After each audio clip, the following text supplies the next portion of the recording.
back to Shit They Don't Tell You. I'm Nikki Limo. And my name is Stephen Paul Green. And wow, the full shebang today, huh? My name is Nicole Alexandria Limo Green. And I am Stephen Paul Green. And we are the Shit They Don't Tell You. We are. And if you haven't listened to us before, welcome to the show. Yeah, go ahead and rate us 5 stars just right off the bat without listening to us. Just judge, don't listen yet. Just judge that intro. What did you think of it? Yeah.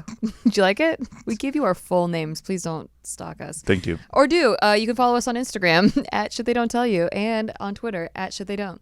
Anyway, today we have quite a bit of questions to get through. Yes. So many of you have questions. And so many broken people out there. So many broken people. And hopefully we have some sort of a half of a solution for you. We're gonna tape it together for you. We're gonna duct tape this whole thing. Yeah. So let's just jump into it. I feel like Phil DeFranco. Let's just jump into it. Let's just jump into it. No, don't say that. That's his phrase. That's his branding. Yeah. I haven't pre-read these questions. Did I say that right? Pre-read? Yeah, I haven't pre-read these questions at all. So yeah. We'll just find out which ones we even want to answer as we're reading through these. Love it. The first one's from let me just make sure she doesn't want to be anonymous. Oh yeah, she does want to be anonymous. Okay, good thing I didn't say her name. Love your podcast. Thought I'd write in a question. If you do talk about the podcast, could you please keep me anonymous? Yes. I'm out of college for a few years, and I can't help but think back about a guy I had a crush on in the last 2 years of college that I saw from afar through being in kind of the same major/large college classrooms a couple times. He's a studious good guy type who every time I saw him left me with butterflies seeing his dedication and work ethic, which so far no one else has really made me feel. I didn't make a move back then, but I always tried to be near him, aka have a presence in a non-creepy way, or I'd like to think. I'm sure he knows me by face, maybe not by name. Recently, I've been hung up thinking about him, probably because I've been single. I'm not sure what to do. I thought maybe I should start a chat with him on LinkedIn, but that seems super inappropriate. But that's probably the only way. He has a Facebook, but I don't think he's on very much. / I think messages from non-friends get filtered out.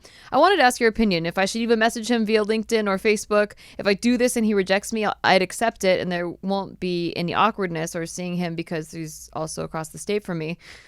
He is, though, in the same industry, but I don't think there will be big repercussions. I always hear people say don't live with regrets, which this so far has been the largest one. I've tried to move on, but this thought has been lingering, and I really just need some advice. Should I try or move on? Well, if there's no repercussions, you got literally nothing to lose. Nothing to lose. He lives half across the state from you. By the way, what could possibly happen that's so bad? And that's if he checks his LinkedIn. Right. You might as well just shoot your shot. Yeah. But treat it like it's like you're walking away from the basketball hoop and you're throwing the thing behind you and seeing if it goes in. That's all. But also, care. Want it a little bit. Well, sure. You know? I mean, I'm sure you do want it, but I feel... She obviously cares. Okay, let's say best case scenario. You shoot your shot, and just to play devil's advocate, you shoot your shot and it works. It goes in, nothing but net. Yeah, nothing but net. He's like, oh shit, I thought about you since the last day of school too, and oh my god, and I know your name and everything about you. Do you guys, he lives in a different state from you. So is that a problem? Because you said... Yes, it's a problem. She says that the thing she won't lose is there won't be repercussions because he lives in a state and I probably won't run into him, blah, blah, blah. But that's also something that might stunt you from forming an actual relationship. Yeah. I mean, well, she's got to get past the hi, I know you. Or is it just validation? Is it just wanting to know that it could have worked out? Yeah, I think that she's building a little bit of a story in her head about what could have been. Yeah. And it is living with regrets to think about how I could have done a thing. Yeah. Which is a super destructive thing you can do to yourself and to your own productivity, to be like, man, if only I did this shit. Yeah, I think for your own peace of mind, definitely just message him. Yeah, for sure.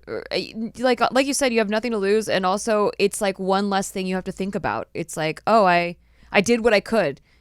The only thing that's in your control right now is that you can message him. Dude, and if you do that, then that's all. Everything else is out of your control. There was a chick I was so into in high school, at the time for high school standards. And when I think of all the moments that I could have, that she was obviously interested in me, but I wasn't picking up on any of the fucking cues. Yeah. When I look back on that stuff, it's so easy to be like, oh, if only I had done all this shit. But dude, life worked out so great.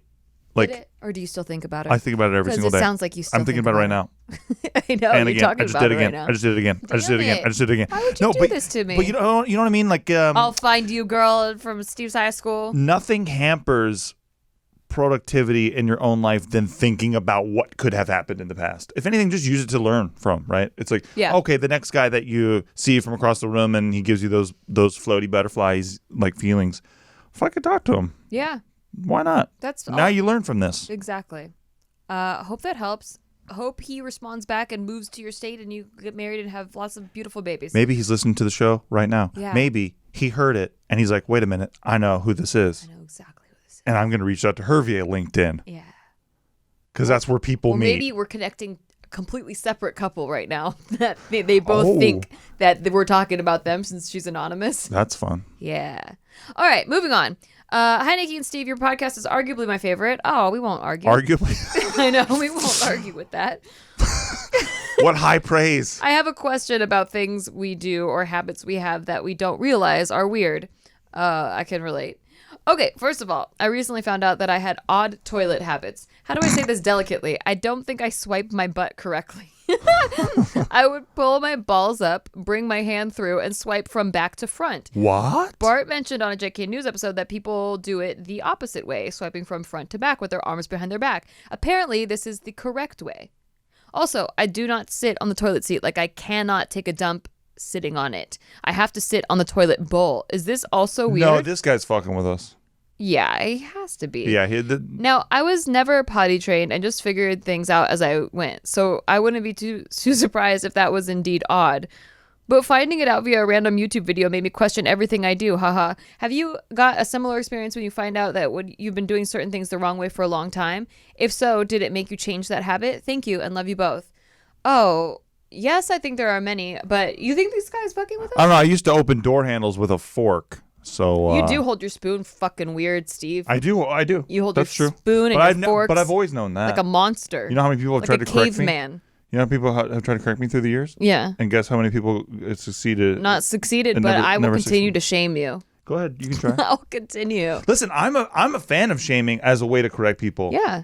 This is why there are lightsaber academies out there where people fucking battle each other with light up swords, okay? Because for some reason, schools stopped being cool with people being like, hey, this is lame. Don't do this shit. This is really dumb. Yeah.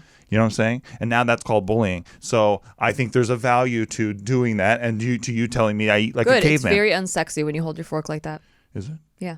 It's unsexy? It's unsexy. It makes me go, ugh. Doing a bit, or is this for real? It's like a half bit. Okay, I see. Yeah, it's like there's some truth to this bit. So when I'm like wearing my best shirt, looking all fly. Yeah. Got my wedding ring on. Yeah. It ruins it. Wow. We're at the Cheesecake Factory. I fortunately don't watch you eat too much. Like, I'm more focused on my food and like the conversation that we're having. You have the benefit of being a great conversationalist. Thank you very much. I find you to be equally. I don't focus on it as much. However, when I'm editing Tasty Tuesday videos, I'm like, God damn, what a fucking caveman. Hey, listen, it could be worse. God. I could be part of a lightsaber academy. Okay? That's true, and I would bully you equally. And you should. Can I just say, Bruce, that if you were a female, you would have so many UTIs wiping this way. Yes. I'm glad that you learned. I don't know if you've changed your habits. Bruce is like, I'll bring the fecal matter up under my balls. Yeah, it would just stay there. And then also, if and when anyone does give you oral sex, they're essentially going to probably eat some of your feces. It's not good. It's no bueno. Mm-hmm. I would say stop. The other way. I would say stop doing it if you really did that shit, but I don't buy it. Okay, so do you sit on the toilet? He doesn't sit on the toilet seat. He has to sit on the toilet bowl. Even in public restrooms. There's no way. That's what I'm saying. It's disgusting. It's uncomfortable. It's cold. Yeah. It's strange. It's slimy. Yeah. Why would you do such a thing? I've fallen in a couple times when Steve forgot to put the toilet seat down and we used to share a bathroom. But that was awful. I remember each time. It was traumatic. So I've never had a roommate. For me, I was born pigeon-toed, or no, I guess I wasn't born that way. I learned how to walk like super young. Like I started walking at 6 months old, and when you're that young, your feet either go all the way in or all the way out, and your bones aren't like formed yet. And so my feet went in order to balance, and then they kind of like developed that way. And I always walked really funny, and I had no idea until like everyone made fun of me for it. And so yeah, it was kind of. I just don't even, I kind of blocked this part of my life out, but basically everywhere I went, my mom would be like, straighten your feet, straighten your feet, straighten your feet, straighten your feet. And I had to like, she would just yell at me constantly until I would straighten my feet. And it's very unnatural and uncomfortable for me to walk the normal way, but I do it because of the shame. Dude, when I was in middle school, I'll never forget I was walking across the stage to do the stupid freaking graduation ceremony that they do for middle schoolers. So stupid. It's really dumb. It's dumb. So it's dumb. stupid. It's a waste of everyone's time. What? Why? Because there's no cute. significance to it. You get to dress up. Yeah, right. So then they played it back for me on a screen. My mom was like, I want you to see something. So then she shows me walking across the stage, and I have a hunchback. I might as well like had a hook back. It's because you were tall. Right. So I didn't know how to walk yet like that, like properly. Yeah. And so when I saw that, I was like, never again. I will this will not be me. I will not be this man. Oh, that's nice. Yeah. And so you cared. So I walk very straight now. You should watch videos of yourself holding a fork. Next question, please. Let's move on. Anyway, Bruce, I hope that helped. Yes, there's definitely so many habits that I've had and changed because of it being weird. But also, I would say if something that you do is weird and you like it, it makes you happy. Don't change it just because of social pressure. Does it make you happy to hold a fork like that? No, it's just the way I do it. But I know what you're saying. Yeah. And if I was eating with the queen, no, I'm just saying. I'm saying that like up. I have so many weird habits that I do that like if I stopped doing all of them, I'd just be miserable. You wouldn't be you anymore. I wouldn't. I'd be just a. Do you really want me to be different, Nikki? You want me to change? What, do I really want you to be different? Yeah. You want me to change, Nikki? You want me to stop holding a fork such a way and change part of my character? Okay. Just checking. Yes. Needing life advice, please, is the subject of this email. Hey, Nikki and Steve, huge fan of you guys and the podcast. Thank you, Leah. Okay, does she want to be anonymous? No, she doesn't want to be anonymous. Okay. Thank you, Leah. So here's my question. Let's see if you can help me get my life together. LOL. I'll be 24 next month, and I'm feeling a bit lost in life. I have a good paying job working at my uncle's restaurant that I've worked at since I was 14. Oh, wow. 10 years. Wow. Working at a restaurant. Man, I do. I feel you on those. Nikki's got restaurant PTSD. Yes, I do. I think everyone that's ever worked at a restaurant does. Anyway, aside from when I went to school to become a dental assistant a couple years ago and decided that wasn't the career path for me, that's the only job I've really had. I've had many hobbies like playing instruments, photography, special effects, makeup, gardening, etc. But I have the habit of getting discouraged and feeling like I suck at whatever I do that I quit doing it altogether and get in a bit of a depression. So I'm a kind of a jack of all trades, a master of none. Haha. I spent all of last year working almost every day so I could pay off $14,000 of debt. Now that I've reached that goal, I'm feeling so directionless and like I don't have a purpose. Since now I have the ability to save a shitload of money, I'm thinking of just selling all my shit and doing a working holiday in Australia and just traveling around the world and vlogging/blogging my journey and giving advice on budgeting and saving. I guess I'm just scared of taking the leap and really putting myself out there. I mean, you don't stay at the same job for so long without being afraid of putting yourself out there. What do you guys think I should do? Sorry for being all over the place, but I trust Steve will have some very serious and not at all sarcastic advice for me. Anyway, thanks for reading. Sincerely, a very lost 20-something. My name is Leah, by the way. Thanks, First of all, Leah, how dare you? And how could you? He would never, ever use sarcasm. Second of all, I think that what's great about you, Leah, is that you set a goal and then you get shit done. Yep. You've already done that with debt. So you already have your goal. For us, you want to go to Australia, you want to vlog, you want to travel the world and vlog. There's your goal. So it's time to figure out how to do that. And you've already paid off the debt, so you know that you can get shit done when you set a goal. Yeah. So it's time to get this shit done. And honestly, like you're young right now. You're 24. You didn't mention any relationships or anything like that. Anything that's like anchoring you down anywhere, like a marriage. What? Wait, what? Just kidding.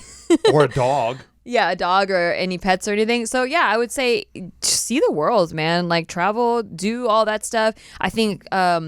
If you said one of your hobbies is photography, and so yeah, take pictures, do a blog. It sounds like you have a similar thing that I have where I get interested in a lot of different things. And when I'm interested in that thing, I research it a lot and I get really into it and then I drop it and do the next thing. And I always felt like kind of a jack of all trades and a master of none too. But the fun thing about it is that you can get really passionate about something for a temporary amount of time. Like sticker making. Like sticker making, like traveling and blogging. And you can do that and probably have a lot of fun with it. And one thing that I have really been learning the past 5 years, I'd say, is that fun is worth more than finding the ultimate purpose. Because I've been stuck in that for so long of like, what's my purpose? Oh my God, I'm failing everything. I can't find my purpose. I don't know what I'm doing. And you just, man, you need to take a breath and you need to be like, hey, if it's fun and it's like putting more good energy into the world than it's putting negative energy into the world, then I would say fucking do it. And I think that here's what you should do, Leah. You should go to Paris. You should go to a place called the Louvre. You ever heard of it? Louvre. Yeah, very famous museum. Go to where the Mona Lisa is. Take out your phone. Take a photo of that. Because the world needs more pictures of the Mona Lisa from people's phones. Are you allowed to? Oh yeah, that's all people are doing in the Louvre. I don't know. Taking their own picture of the Mona Lisa. Look at me. I've never been. Right. Look at you. You've seen so many Mona Lisa pictures. Brag about it. I Google weird shit. Why do you Google that? No, I just find it so interesting that everyone takes pictures of the same shit. Yeah. You know what I mean? And it's like, I guess it's your own proof that you were there. Is basically all it is. It's just evidence that I was here. It's a footprint in the sand, if you will. So, also with all this, trying all these different hobbies and stuff and being passionate about them and then dropping them, you'll find, I think through doing this, you will find the thing that you don't get sick of is probably your purpose. Maybe that's actually your purpose. Maybe you really like lightsaber fighting and you don't know it. You should try it. Dude, I've seen some gems video-wise on YouTube. Dude, but if someone was so passionate about lightsaber fighting, I bet they'd have a bomb-ass YouTube channel because I would disagree. People that are interested in something are interesting. Oh, no, for sure. That's for sure. Yeah. They're interesting. You watch what they're doing. It makes it even more interesting. Your watch time on those lightsaber videos is 100%. So I'm getting ads now in all the other websites that I attend for me to buy lightsabers. So who's the dummy? Who's the dummy? No, what are you talking about? Well, you're the one watching the whole 20-minute video. Yeah, but I'm not watching it because I'm interested in the business opportunity. It doesn't matter. It's so fun. I really recommend it. Oh, and sometimes they set it to music and they take it very seriously and they look at each other like they're about to kill each other before the fight and after the fight. It's very fun. Yeah. Well, yeah, you're young, you're free, you don't have any debt, you have extra money. Honestly take this opportunity to build a lightsaber whatever today. Makes your heart freaking flutter. A lightsaber. Agreed. It sounds like you really, you're like a closeted lightsaber person because I'm a closeted lightsaber person? Yeah, like you really want to do it, but you think it's so dumb that like you're scared of being made fun of. So you just make fun of it, but really it's something you really want to do. You think I want to be a lightsaber person? Yes, I do. So wait, when I was making fun of the guy, you won't stop talking about it. It's my current thing. You're obsessed. What did I used to talk about? I used to talk about the guy who would go like. He would jump on UPS trucks and then he would roll under cars while the driver goes into houses and then comes back because he's training to be a real life superhero. Yeah. And he needs this training so that when he's on quote missions, he's able to utilize all of his skills that he has honed. Mm-hmm. And he started his own group of fucking neighborhood Avengers or whatever. Yeah. So that was my former obsession until in a related video through watching all that stuff, because I watched just about all of it. Yeah. I found this. Okay. And this is my current favorite. Okay. Steve doesn't want to be a lightsaber person. Listen, I'll do it for the bit. You know I will. No, you'll cover it with saying that it's a bit. For sure. So wait, you think I want to build and dress up like a Jedi and fight someone in a parking lot? Yes, I do. I wish I did. Dude, we were watching how they build lightsabers at Disneyland, and Steve's like, dude, I'll do it with you. I'll do it with you, Nate. No. And he's really trying to get that lightsaber, but trying to pretend it's a joke. No. So the video is of this. They have videos from this new Star Wars land in Disneyland, right? And these people, I sent this to Michael, my buddy, too, because I just couldn't believe. I was like, dude, you have to watch this and let me know when your stomach is just so clenched up from like the cringe that you can't go on. And he's like, dude, I watched the whole thing and I think that a new word should be invented to describe these people. Like, and it's just that cringe level. Like, it's R. Kelly's Trapped in the Closet, but like condensed into 20 minutes. Because like, what do I love about R. Kelly's Trapped in the Closet? You've been there with me. We watched it twice in a row. Yes. Because I love that feeling of like, oh God. Yeah, you love cringe. And so this is like the NASA of cringe. I see. You know what I'm saying? Like these people, they all show up and the guy puts on the white vest and they're like, we're going to advance humanity into cringe levels that we never thought was possible. And that's the beauty of all this. Yeah. So yeah, when my brother is saying, he's watching with me and he's like, oh man, he's like, Nate's like, I wanted to do this, but he's like, oh man, I didn't know they're going to put you through this and like have a guy be like, you will be the chosen one and all this shit. Dude, Nate's I'm surprised you never joined an MLM because I did it for 2 years and the cringe, holy right? balls. I know. I want to write a show about it because it was so good. I love all this. So real quick. So then Nate was like, I don't think I could do it now because they make you do this ceremony and all this shit. Right. And I was like, dude, I will do it with you. I wasn't saying I will build a lightsaber with you.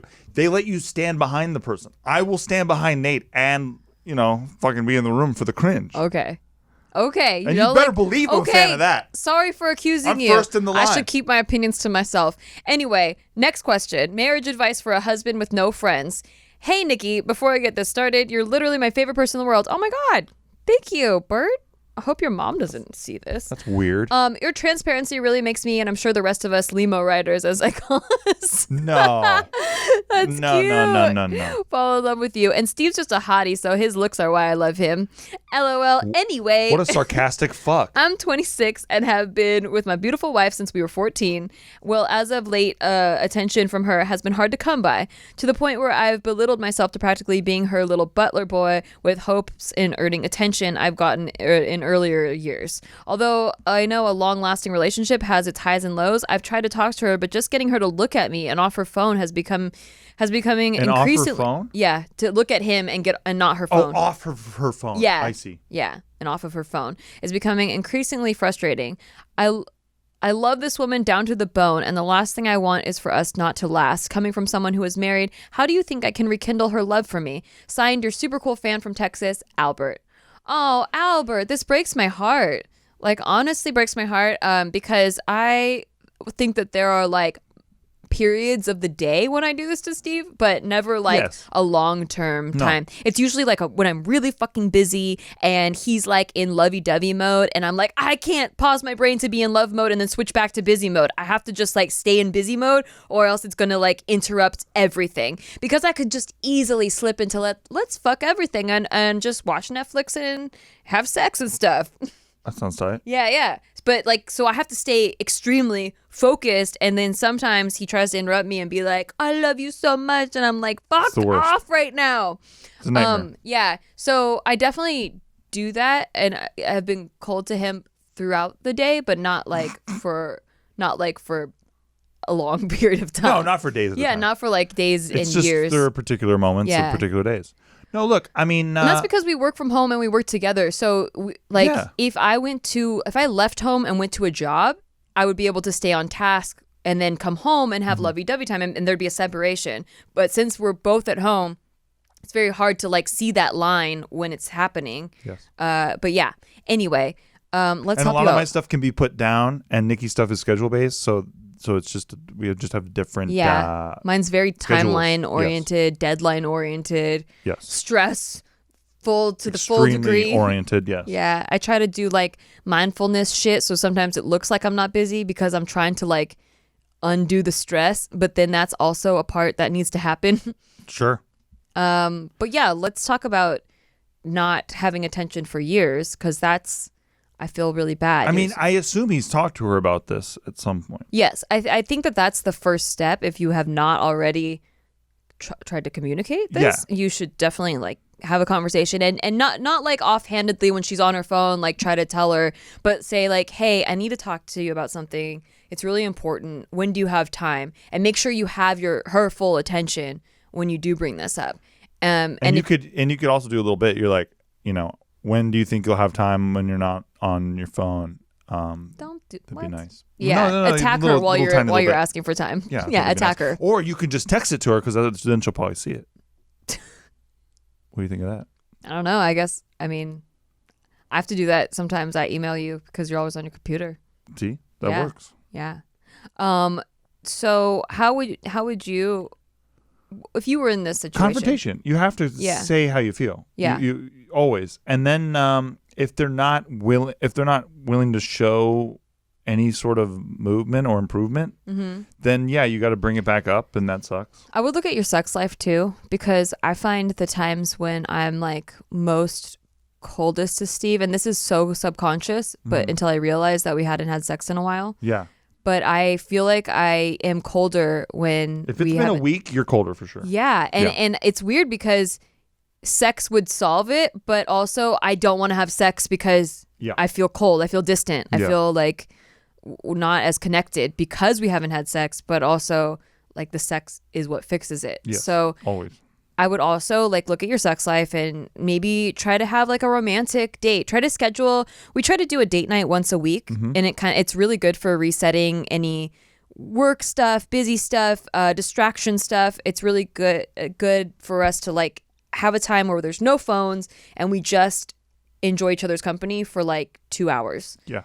And we'll go see a movie, or we'll go to dinner, or we'll... And then depending on how well I do, it stretches into 3 or 4 hours. Yeah, or if I get too drunk, then it kind of minimizes that. Yep, then I just take her right up to bed. But it's always something that makes me feel more connected to Steve. And I think that it's good for rekindling and stuff. And you could use those opportunities to remember how it was like to just date. I know you guys met when you were 14, which was like hella young. But crazy. Maybe in some of those years where you were getting more attention from her, like, were you doing something? Were you passionate about something that you could share with her? Because I think that's really sexy, is like when you have something to bring to the table. Like when we don't just show up to a date and like, how was your day? Oh, it was whatever. How was your day? I don't know. I have nothing interesting to say. It's really fun when we both have been doing something else separately for the week, and then we both have completely different thoughts to share at the table, and then we get to discuss them. And I love hearing his thoughts on different things, even his stupid lightsaber fucking stupid obsession that he's just now gotten into. I like hearing about it, is what I said. You like my cringe sessions? Yeah, because you're interested in it, and you're passionate about it, and it's fun to hear about something that someone's interested in. It just is like just how I get into sticker obsessions, and like I'm looking up how to make the best stickers, and when I find something that I think is an incredible discovery, I like to share it with somebody, and it's fun. It's really fun. Yeah. And another thing is maybe, I don't know how you're doing on time or money or whatever, but maybe just book a little vacation, like even a weekend getaway, somewhere that neither of you have been before. I love going somewhere neither of us have been, and then just like getting each other's raw thoughts about it. It's a blast. It's one of the best things you can do. We usually have the same point of view, but even when we don't, it's like fun to hear like, why doesn't he have the same point of view as me? Exactly. Yeah. And I also think that there's something cool about I don't know, time away from wherever your living situation is. Like her routine is like her phone's part of her routine, right? So if you pull her out of there and just go somewhere different, it changes the kind of the rhythm of what you do, and it gives you more of an opportunity to connect. Yeah. Yeah. And also, this could be the case too. I don't know your wife or your whole situation, so I'm just making like stabs in the dark here. But you said that you have belittled yourself to being her little butler boy to get attention, and with hopes of earning attention. Maybe, she needs space. You could be coming off as being a little clingy. Yeah. And sometimes we need to miss each other. Like I need enough space so that I miss seeing him, and I can't wait for date night because I haven't seen him for the past, day or couple days, or we haven't gotten to spend quality time together. But I need that period of not seeing him or not like having him always around in order to like miss him. And so sometimes maybe she's going through that, and because you're constantly there and like, what's wrong? Why aren't you paying attention to me? Did I do something? Like, sometimes it makes it worse for you. You don't know it, but you're making it about you, but you're acting like it's for her. That's a big thing too. Like when part of clean culture, man, people being clingy people, is that you need something. But you're like being her butler boy because you need something, right? So giving her that space makes it not about you. You're just letting her kind of deal with her shit. Dude, people who are on their phones all the time, man, like, and I've done this obviously, but they're usually trying to cover for something, or they're trying to prolong something or procrastinate something. Like, it's not like, I don't know if she's having a blast on that thing. Yeah. I think you should maybe try to talk to her about what's going on with her. Yeah, I think communication would definitely help you at least find the root of everything. Nobody who's on their phone that long is having a blast. They're probably comparing themselves to other people or some shit. I agree. Yeah. It's so true. Yeah. All right. Well, Albert, thank you for writing in. I hope this situation improves for you, and I wish you the best of luck. I hope he loves her. I hope you guys stay, rekindle that fire and stay married for a long time. Same. Even though you're quite sarcastic to me, and I don't appreciate it. I don't know if he's being sarcastic. Maybe he does think you're haughty. I'm fine. Why don't you accept some compliments, guy? I can't. This is from Nancy. It's not really a question. Her title is A Little Drunk, and she says, I just wanted to say whoever demonetized Steve's channel is a little bitch. I love Steve so much. He does come off a little aggressive at times, but after like 3 podcasts / 5 videos, sorry, still binge watching your channel. I get his humor / personality. P.S. I love you too, Nikki, so much. Oh my gosh, Nancy, get drunk more often. Write us anytime you want. We love you, Nancy. What are you drinking over there, man? Yeah, I wish I had some. one. Dang. We appreciate that. Thank you. Yeah. All right, here's a little bit. Actually, let's take a break really quick. And when we come back, I got a kind of a long one for you. Hello, we're taking a break from ourselves to have ourselves talk about ourselves. So thanks for listening to our podcast. We really hope that you like, favorite, and subscribe.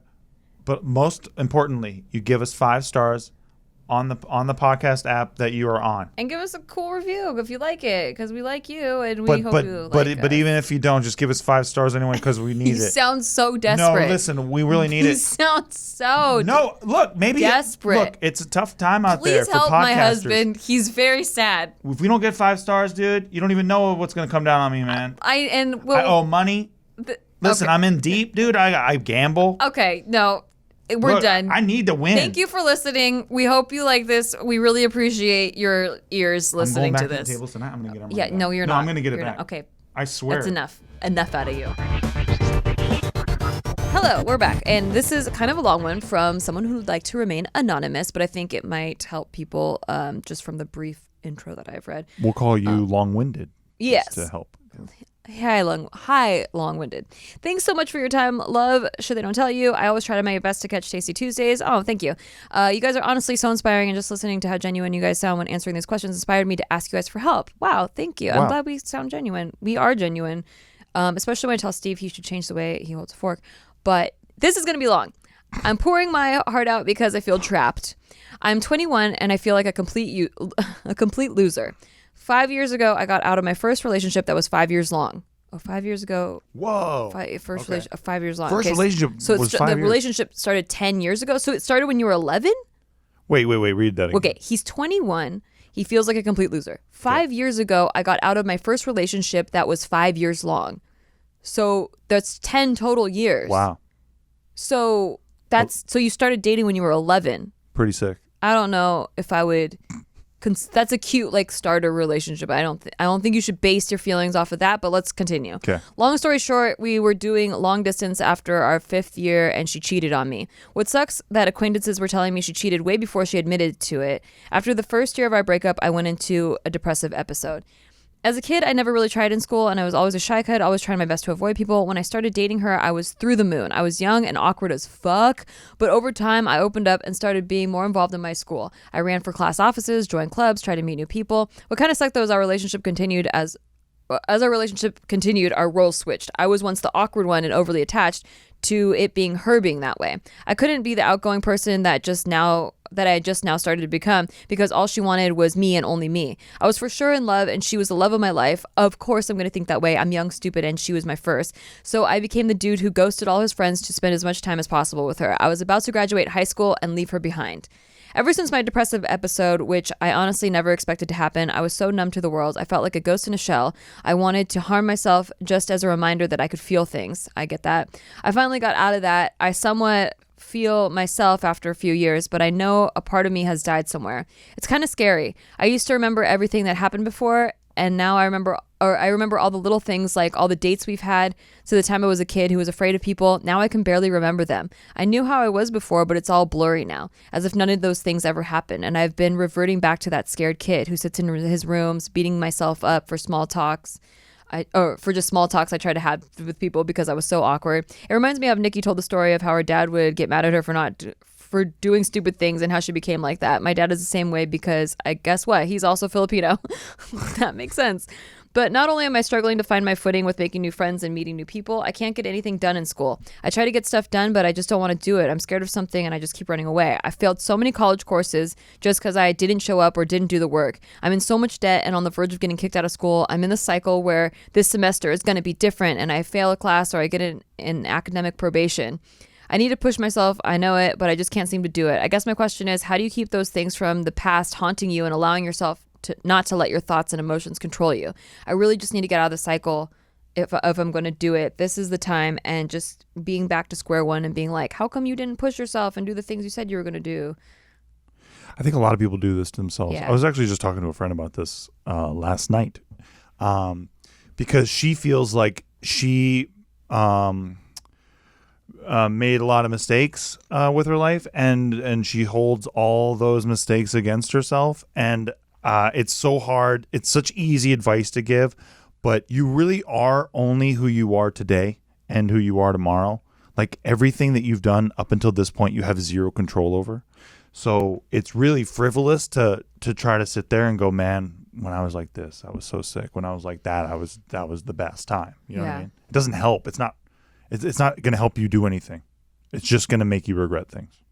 Yeah, it's true. I mean, and the story that I told that he was talking about like my dad would get mad at me for not doing stupid things, and now I constantly think, like, there's always a panic inside me that I'm dropping the ball somewhere. Like I'm going to get in trouble because like something I forgot is going to come back and haunt me and stuff. That's just like, that's a lot of like mindfulness stuff. I mean, I think mindfulness could really help you in the way that it gets you to just be the present in the present. And like you were saying, you can't control the past, right? So you just gotta start over and like actually let it go. And you're starting at square one. Just start at square one. Just be here and now, and then be like, when you make a little bit of progress, don't be like, oh, but I used to be so much better. Yes. Like be like, oh, this is more progress than I had yesterday. So like really allow yourself, give yourself permission to start over. And that I feel like lets you let go of all those things that are haunting you. Dude, it's all about like what do you want to do tomorrow? You know what I'm saying? Yeah. Like, not to brag, okay, but I recently beat Nikki at Mario Party. Okay. It's kind of Thank God. I thought the world was going to shatter if Steve didn't beat me once. I could easily look back on all the times I've lost to Nikki at Mario Party, which is like insane. It's a pretty insane amount, yes. But since I beat her, I don't really know where I was going with this. I just wanted to say that I beat her at Mario Party. You're a new person. Yeah, no. Yeah, because you have a different story now. Your story used to be, I can never beat Nikki at Mario Party. Right. And now your story is, the last time we played Mario Party, I fucking won. Who won? You. Like, I'm saying your story. Yeah, we got that right. Yeah, good. Your story, 1 to out of 100 is it's pretty good. It's more progress than 0 out of 100. Good job, Steve. But excuse me, because now I can look at it like, I've climbed that mountain. I've been the top of Everest. Yeah, I was trying to give you that, but then you were putting it in my face. So like, if you put it in perspective, you only won 1 out of 100. What I'm trying to say, Anonymous, is you just get really good at Mario Party. You got to get real good at it, and it'll help you. It helped me. Mario Party, I always say, is a great analogy for life, because you're playing all these little mini games and you're stressed out about it and you're gathering stars and stuff, and it really doesn't fucking matter. Like, because at the end, you get stars for ridiculous shit that you didn't even mean to do. That is like, so true. Landing on green spaces. Bonus and spaces. Fucking getting the worst luck that happened. Who used the most items gets a star. Who had the best, in this insane world we live in. Friend during it. True. The best ally. Yeah, the best ally. What is that even? You know? And how do you know? Well, think about it. In life, You're right. Maybe you do win by having the best allies. And it's shit that you just don't even think that matters, that does matter, and the shit that you think matters doesn't matter. It's shit that almost like what that they don't even tell you. Yeah, sure, they don't even tell you. Yeah. It matters or it doesn't matter. And what I'm trying to say is, if you have a goal and yours is like to not get kicked out of school or to finish a college course, just have like a small goal, and that is your only priority. Start there, have that one goal. Maybe it's not maybe staying in a class is too big of a goal. Maybe your goal should be, hey, I want to run a mile every day. Mm-hmm.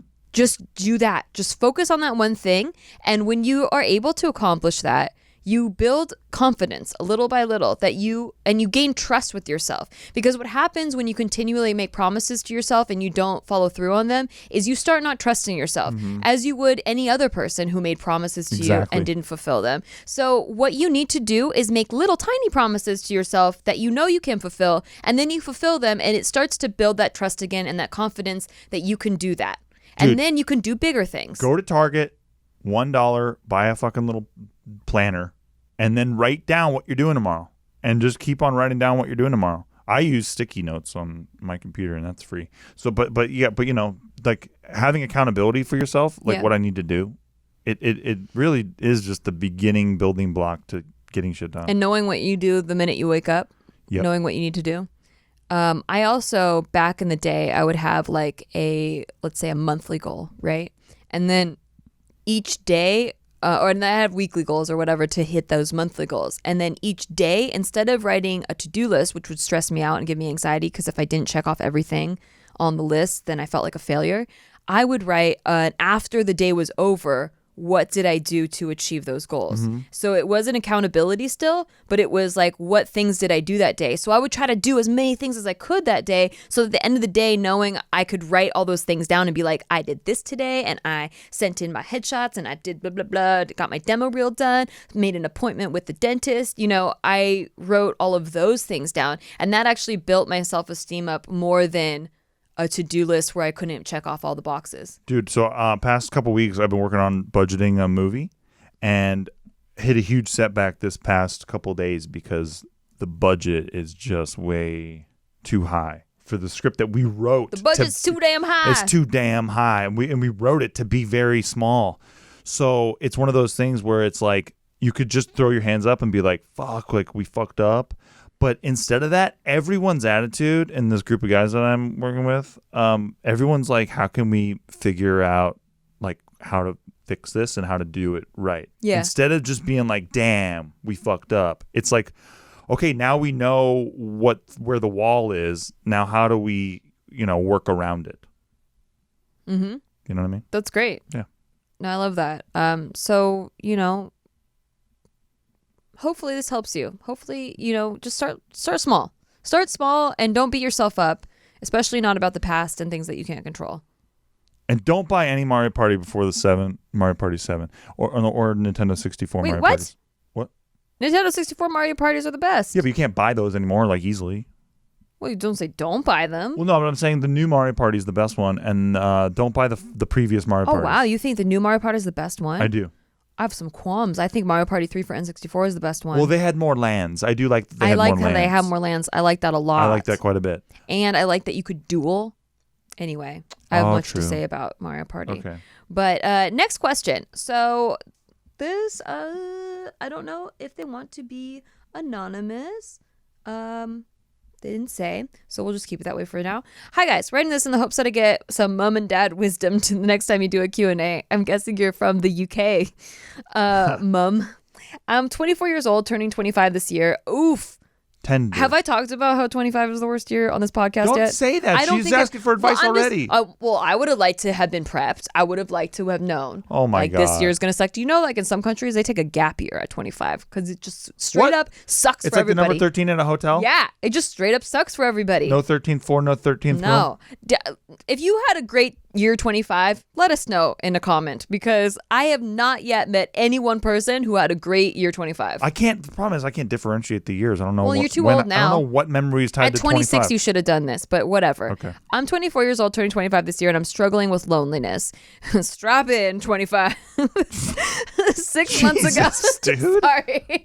But really, it's going to be the worst year. Oh my God. 6 months ago, I decided to move to a new city to get further away from my neurotic mom. I moved to a city where I don't know anyone apart from my brother, and into a job where I work completely alone. In parentheses, I work as a carer. I live in his home every other week, but he doesn't like to be bothered, so I spend most of my time alone. On top of this, I decided to end it with my boyfriend of 5 years. We dove into the relationship way too deep and way too fast. I'm expecting Steve to say something crude right about now. Neither of us had the She's a limey.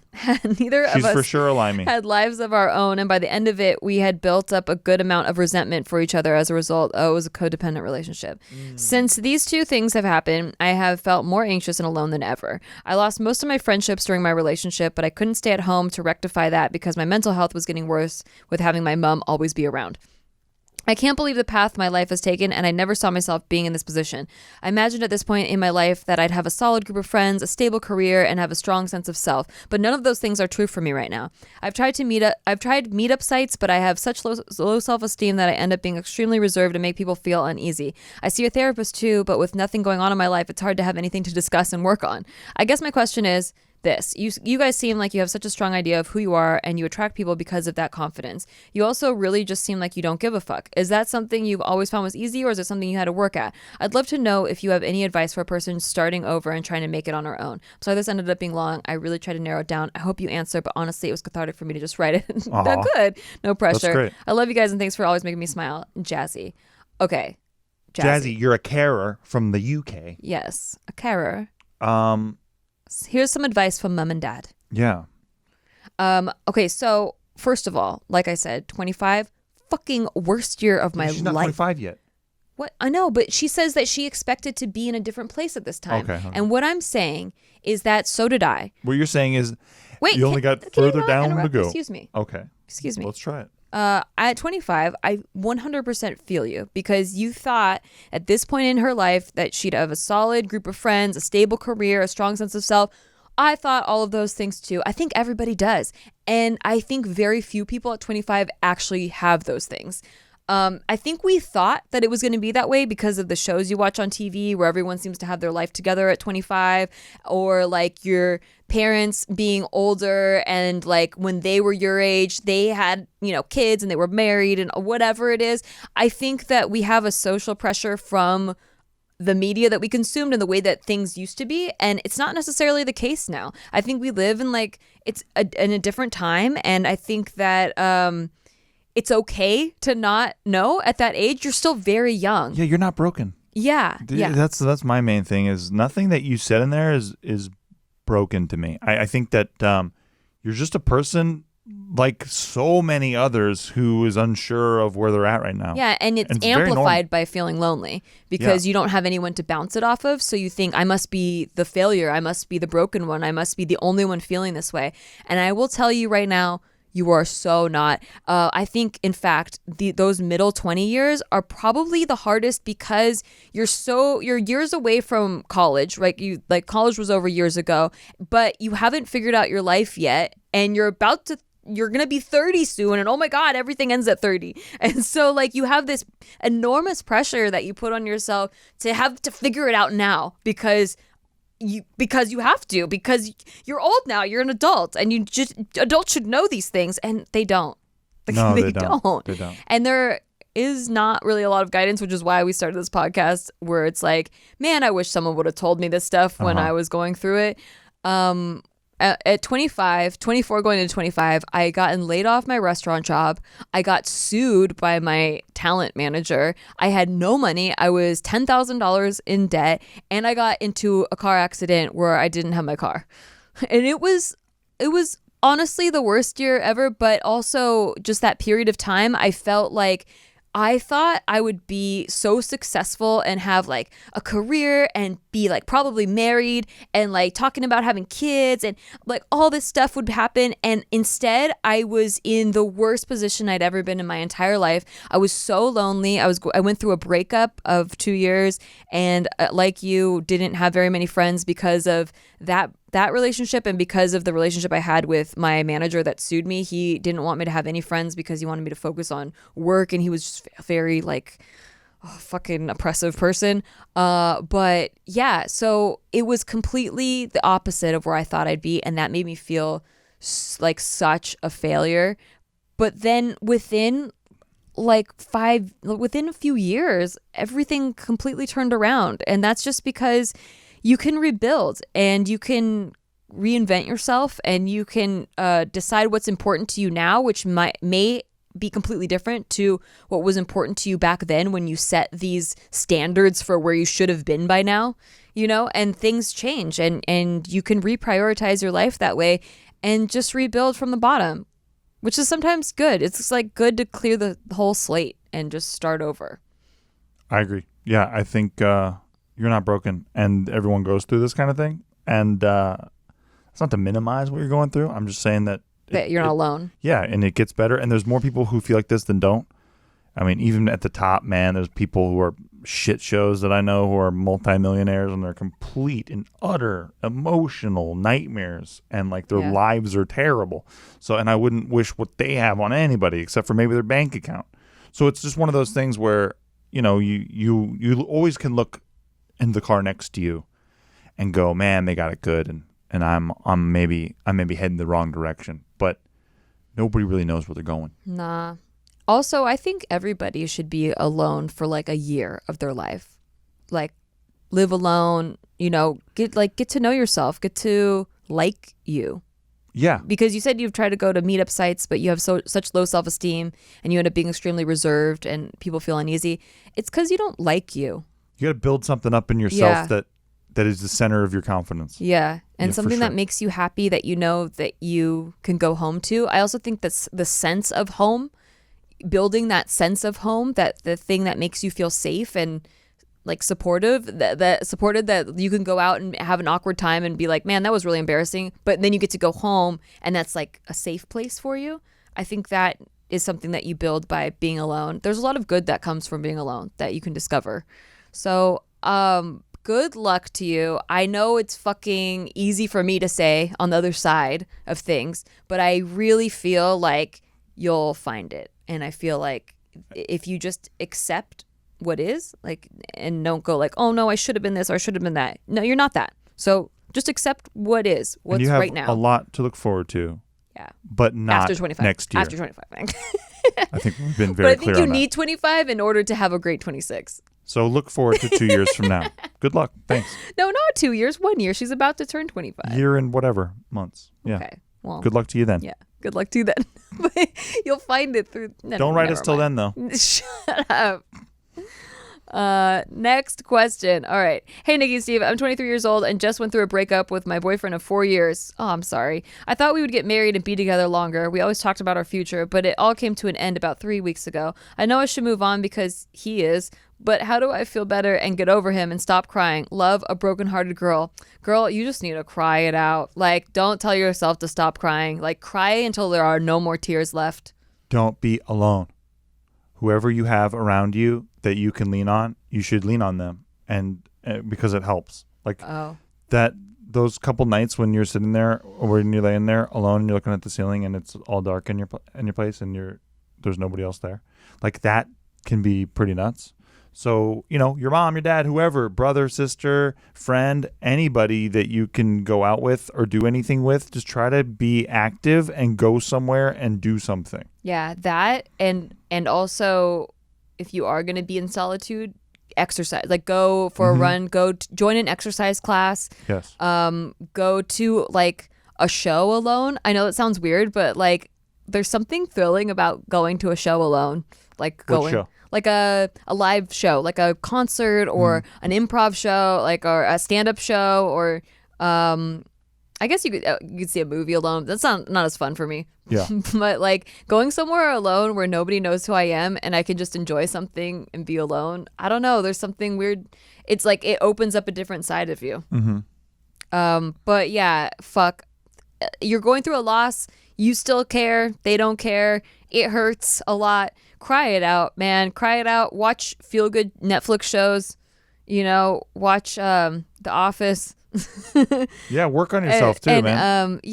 But like workout. Like yes. Workout classes saved my fucking soul when I was going through my last breakup where it was just like nonstop crying. Oh yeah. Like workout classes made me, I don't know, something about the physical activity, it makes your physical body feel stronger. And so then mentally and spiritually you become stronger. And you have something to work on. You have something that you're doing tomorrow and the next day and the next day. Yeah, yeah. Especially classes, not just like going to the gym, but like if you sign up for a workout class specifically, it's like you're held accountable and you make sure you go. That's tight.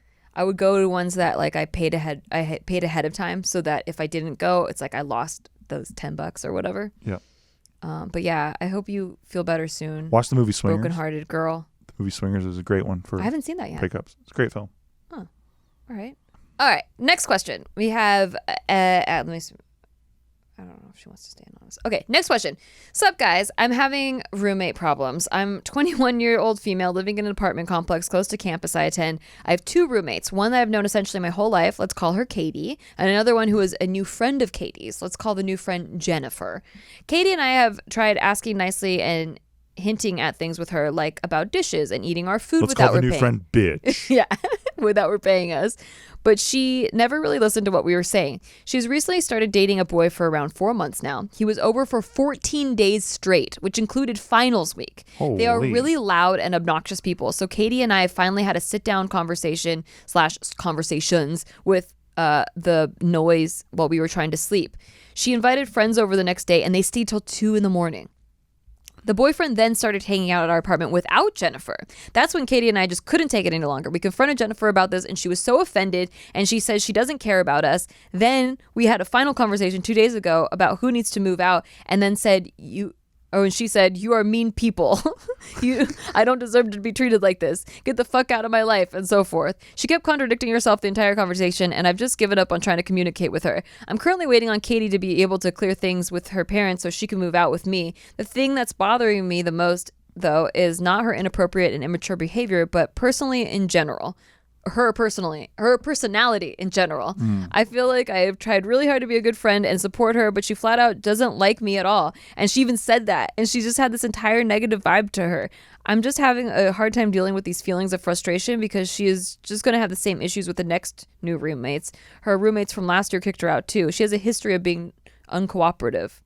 Sorry this is so long. Thanks. Stressed in my own home. She's done you a huge favor. Yeah.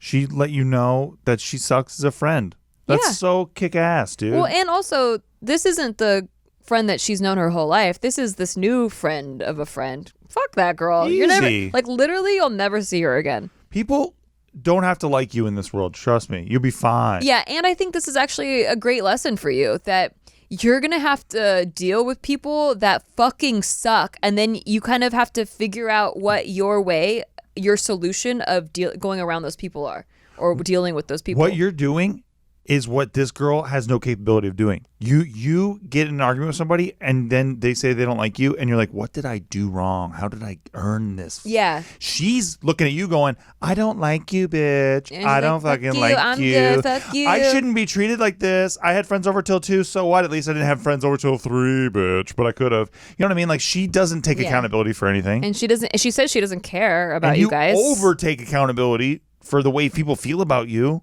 So, you know, if only you could give some of that to her, but you can't. So she's shown you the battle lines, and it's time for you to step across. Yeah. Well, and clearly she just doesn't respect you at all. Mm-hmm. And those people, now you can see them a mile away. Like, if anything, this girl has shown you characteristics of a personality that you don't want to be around. Yep. So when you see those personality traits next, you go straight the fucking other direction. You just cut it, nip it in the bud. Right to the exit. That's like this is actually like really great for you that you found this at 21 years old. It's awesome. Because there are so many people like that. And toxic people, they're just like succubus. They just want to suck your good energy. They just like, they don't give a fuck about anything else but themselves, and they just want to suck all your energy away and then make you feel bad like you did something wrong. Dude, we had one of these. We've had a couple of these. Yeah. But we had one of these, man.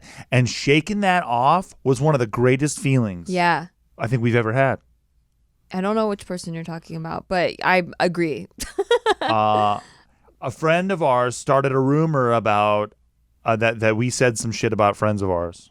Oh, yeah. And then when we dusted this chick, it was one of the best feelings. It was so toxic. And this is a narcissistic quality, honestly. Yes. This person, Jennifer, is a narcissist, and she doesn't have empathy for anyone but herself. So better to nip it in the bud. You're going to be dealing with a lot of narcissists in life. Now you can see it when it happens. Yeah. So I think you did the right thing. Good luck to you stressed in your own home. Hopefully you won't be stressed for very much longer. Yeah, it should be gone soon, I hope. Well, they're moving out. They're moving out. Yeah, Perfect. her and Katie. Perfect. You guys are going to have such a blast. Yeah, it's going to be so much better. And now you'll know what to look for in the next roommate. Yep. It'll be awesome. So yay for you. I'm actually really happy for you. And you could even interview your next roommate. You're like, well, how do you feel about having people over, like 7 people over at 3:30 a.m.? What do you think of that, bitch? You know what I mean? And then if they're like, I think that's great, then you're like, you're a Jennifer. Or if they're like, no, I think that'd be really weird, then you're like, hi, the room's over there on the left. Let me show you. It's really nice. All right. Well, those are all the questions we have for today. There are some left, so we'll have to do another Q&A, Ask Us Anything soon. If you have a question you would like to ask, feel free to email us anytime, podcast@nikki.limo. We'll get to all of them, even the ones about how you wipe your balls, apparently. That's very important, okay? If you are a girl doing this, you need to quit. You need to stop now. He goes on the fucking ring of the toilet. Yeah, right. Okay, we Sitting get it. there with his fucking knees up. Steven, we've been over it. We're done with that question. All right. You can contact us anytime. And also, we can watch this video on YouTube if you are listening to the audio version and you're like, hey, I wonder what these people look like. Feel free to come judge us, judge our appearances. Nikki looks incredible. There. Oh, shush. I'm also here. Someone called you a hottie today. That's true. Don't forget that. I'll take the compliment. Yeah. And you can join us on Patreon. We have bonus episodes on Patreon. And we also have a live stream where we hang out every month and we make a drink and we have a really fun time. It's a blast. So check that out. It's not just the bonus episode on the Patreon. It's the shit they don't tell you after dark series. And it's me and Nikki. We record it in a closet. And it's real. And it's everything that this podcast is. Yep. But also and more. We drink wine in a closet on the floor. What do you think of that? I like it. Mm-hmm. Final thoughts? Wipe from front to back. Keep your heads up out there and your legs up if you're, keep taking a dump with the toilet seat up. This got really convoluted. Hey, that's what he said. Okay. Also, rate us on iTunes if you're on there. Please. It helps a lot. We love that. It helps us a lot. See you next time. Bye. Bye.